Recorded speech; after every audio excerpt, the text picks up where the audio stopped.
Bonjour, alors dans ce document, on va voir les types énumérés, qu'on appelle généralement les enums, tout simplement. Donc c'est un module assez rapide, même une heure, je pense que c'est peut-être exagéré, c'est plus comme 30-45 minutes. Donc, en tant que programmeur, on a souvent affaire à des listes connues de données plus ou moins immuables, comme par exemple les mois, janvier, février, mars, etc., les jours, lundi, mardi, mercredi, etc., les codes des pays, US, Canada, France, etc., le temps qu'il fait, nuageux, ensoleillé, pluie, etc., le sexe, masculin, féminin, autre, des séries de cartes, pique, cœur, carreau, trèfle, les couleurs des yeux, brun, bleu, vert, pair, les notes, do, ré, mi, fa, sol, la, si, etc. Donc, il est possible de coder ce genre de liste avec une classe statique qui contient des constantes et une table de conversion pour montrer dans quel ordre viennent les constantes. Par exemple, on pourrait avoir public const string et on se définirait des constantes, donc janvier, février, mars, avril, mai, décembre, avec la string correspondante, janvier, février, etc. Et on se définirait ensuite de ça disons, un tableau, un array de string qui serait donc static read only parce qu'il ne sera pas modifié. Et à ce moment-là, on mettrait dans notre array la liste des mois, donc janvier, février, mars, avril, mai, jusqu'à décembre. Donc ça, on peut faire ça. Mais la plupart des langages de programmation, pas tous, ont prévu le coup que ce genre de liste-là est assez courant en programmation. Donc, pour nous éviter la tâche fastidieuse de définir des constantes puis de construire une liste indépendante, ils fournissent ce qu'on appelle des types énumérés qui permettent de faire ces deux choses-là d'un coup et de manière très efficace. Donc, en bonus, en C#, les types énumérés permettent une certaine forme de vérification de type à la compilation, ce qui est encore mieux pour prévenir les erreurs. Donc, on peut voir un premier exemple avec Console Color. Donc, si vous allez dans l'explorateur d'objets de Visual Studio, vous faites menu affichage explorateur d'objets, vous verrez qu'il s'agit effectivement d'un enum. Donc, vous êtes dans affichage, vous allez dans explorateur d'objets, et là, pour parcourir, vous faites Console Color ici, vous avez system.consolecolor, et quand vous cliquez là-dessus, vous allez voir ici apparaître une série de constantes, entre guillemets, et en fait, vous allez voir que public enum console color, c'est un type énuméré. Donc, c'est un enum. Okay. Et vous avez ici les différentes couleurs qui sont définies dans le type console color. Vous avez black, blue, cyan, dark blue, dark cyan, etc. etc. Okay. Donc, c'est un type énuméré. Donc, vous pouvez vous-même définir un type énuméré et on va le faire dans LinkPad. Donc, vous allez utiliser LinkPad et vous allez définir ici le type énuméré mois, okay, qui va, donc, public enum mois. Donc, le type énuméré commence par une lettre majuscule et vous allez mettre janvier, février, mars, avril, etc. jusqu'à décembre. Après décembre, vous pouvez mettre une virgule ou ne pas en mettre. Donc, en C#, vous avez le choix, juste avant la collade terminante, fermante, de mettre une virgule ou pas. Moi, personnellement, je mets toujours une virgule sur toutes les lignes. Comme ça, quand je fais des copier-coller, j'ai tout le temps de ma virgule. Mais c'est facultatif. Donc, ici, vous allez répéter le code. Vous allez définir votre type énuméré. Ensuite de ça, il y a moyen d'afficher la valeur d'un élément. Donc, vous allez, mais ensuite de ça, toujours dans LinkPad, vous allez compléter les exemples que vous voyez ici. Okay. En supposant qu'à partir de la ligne 10, vous avez votre type énuméré. Là. Donc, votre type énuméré est toujours dans le même code, mais dans votre saisie, on ne veut pas le voir, le type énuméré. Okay. Donc, on ne veut pas voir le type énuméré, on veut juste voir le code principal. Donc, ce qui est en haut ici, en fait, ce ne serait pas absolument nécessaire de ce que vous allez répéter ici. Donc, vous allez commencer par afficher le mois, donc mois.janvier. Donc, on va chercher le mois de janvier. Donc, vous affichez, vous allez voir ici apparaître, quand on affiche le mois de janvier, qu'est-ce qui s'affiche? Okay, dans la console, entre guillemets. Mais là, ça va être le dump, mais ça va être la même chose. Après ça, vous allez faire, donc MB, c'est les initiales, mais là, cette fois-là, c'est pas mes initiales, c'est les initiales de Mathieu Boutier. OK, donc vous allez mettre vos initiales à la place des siennes. Ensuite de ça, vous allez faire un convert to int de mois.janvier pour dire que le mois de janvier, vous pouvez le convertir en entier. Vous allez voir qu'est-ce qui va s'afficher. Et après ça, vous allez faire un convert to int, toujours int 32. Vous allez afficher le mois de décembre pour voir qu'est-ce que ça va donner. Okay.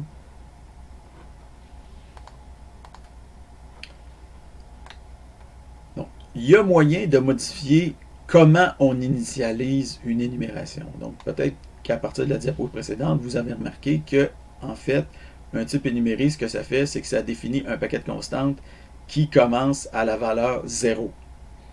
Donc, par défaut, quand même, ça va afficher janvier, février, etc. Mais sous le capot, la valeur qui est stockée, c'est un entier. Et cet entier-là commence à 0. Si vous voulez commencer à une valeur différente de 0, il faut le mettre.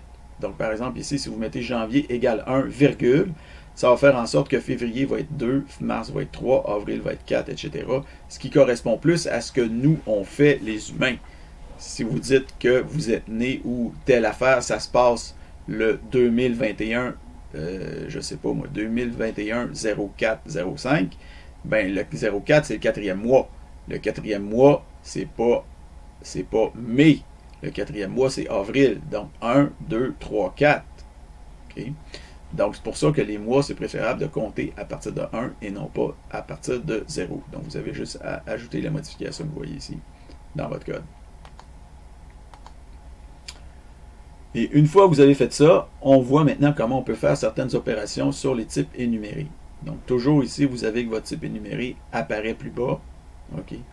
Donc, et vous avez ici les différents exemples avec vos initiales à la place de celle de Mathieu Boutier. Donc, vous avez le mois de janvier plus 1. Vous regardez ce que ça donne. Donc, normalement, le mois de janvier plus 1, ça devrait donner le mois de février.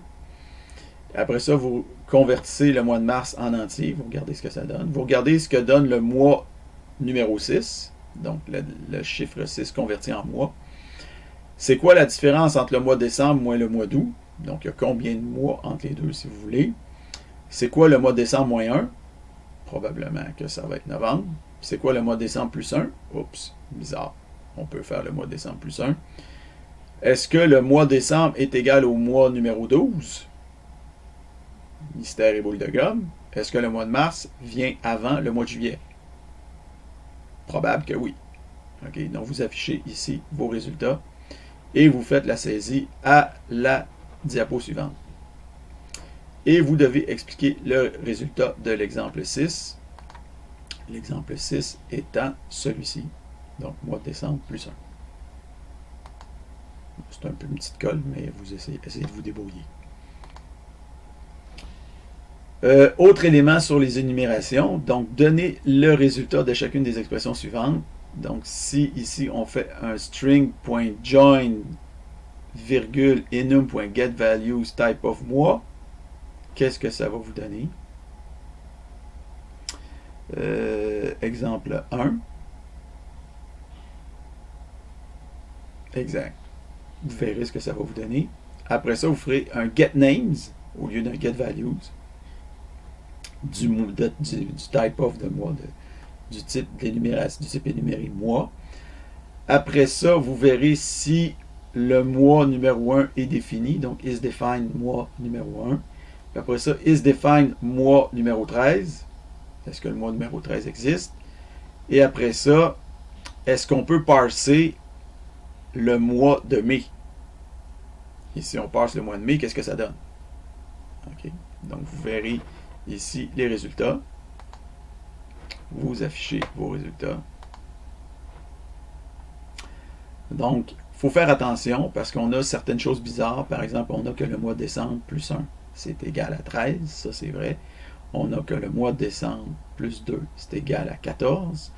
On a que la valeur par défaut des mois, c'est non pas janvier, le mois 1, mais c'est 0. Parce que la valeur par défaut, en général, c'est 0. Et on a que def mois. Pourquoi c'est pas écrit défaut mois plus 1 et janvier? Je sais pas pourquoi c'est écrit def ici. Enfin, il doit y avoir une petite erreur, mais je ne sais pas d'où elle vient. Donc, la valeur par défaut du mois plus 1, c'est égal à janvier. Donc, tout ça, c'est vrai. Donc, lorsque vous recevez une donnée de type enum en argument dans une méthode, par exemple un mois, vous ne pouvez pas prendre nécessairement pour acquis que ce mois est valide. Okay. En général, on le fait, mais des fois, si c'est critique en termes de vérification, on ne peut pas nécessairement le prendre pour acquis.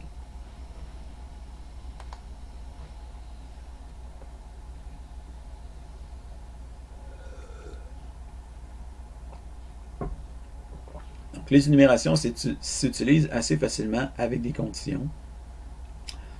Par exemple, compléter le code suivant. Donc, pour simplifier le code, on détermine la saison approximativement par le mois. Okay. Donc, vous avez ici une méthode obtenir saison. À partir du mois, vous avez toujours votre mois qui est défini plus bas dans le code. Okay. Donc, définir saison, etc. Et si le mois est plus petit ou égal à 3, c'est l'hiver. Après ça, blablabla, pour l'hiver, pour l'été, pour l'automne, pour l'hiver, pour le printemps, pour l'été, pour l'automne, etc. Sinon, throw new argument exception. Ça veut dire que si le mois n'est pas valide, on lève un argument exception. Donc, notez que vous pouvez copier-coller directement le code de la diapositive. Donc, ici, vous pouvez copier-coller directement pour compléter le code. Donc, normalement, on s'attend à des résultats dans le style printemps, automne, hiver, été. Donc, ici, on voit qu'il y a le Mathieu Boutillier, mais là, il n'y a pas ajouté ici, c'est MB devant. Ça aurait été préférable qu'il ajoute ces MB devant exemple. Donc, enfin, arrangez-vous pour mettre vos initiales quelque part dans la saisie que vous allez prendre ici à la prochaine diapositive et qui correspond à ce que vous aviez à faire ici. OK? Ensuite de ça, les enums aiment les switch cases. Okay. Les enums sont faits pour aller avec les switch cases. Donc, ça vous permet de réécrire le code de l'exemple précédent avec un switch case. Par exemple, vous pouvez faire un switch sur le mois. Vous dites si c'est janvier ou février ou mars, on retourne hiver. Si c'est blablabla, donc vous continuez switch case pour avoir printemps, automne, hiver, été. Donc, c'est, mon Dieu, c'est vraiment facile. C'est vraiment facile. Donc, donner le résultat de la diapositive précédente. Donc, il est possible aussi d'utiliser directement des énumérations dans des boucles. Par exemple, pour mois égale février, tant que mois est plus petit que ou plus mois. Et après ça, console.writeLine mois. Et vous voyez ici la liste des mois s'afficher. Donc, toujours mettez vos initiales. Donc, complétez maintenant le code qui va faire en sorte que vous allez afficher juillet, juin, mai, avril, mars. Donc, en ordre décroissant de juillet jusqu'à mars.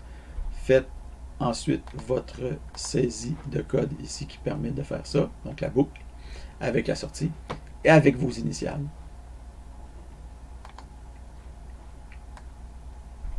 Certaines informations additionnelles. Donc, il est possible de personnaliser les valeurs de tous les éléments. Par exemple, vous pourriez faire, pour des feux de circulation, vous pourriez décider que vert, c'est 1, que jaune, c'est 3 et que rouge, c'est 5.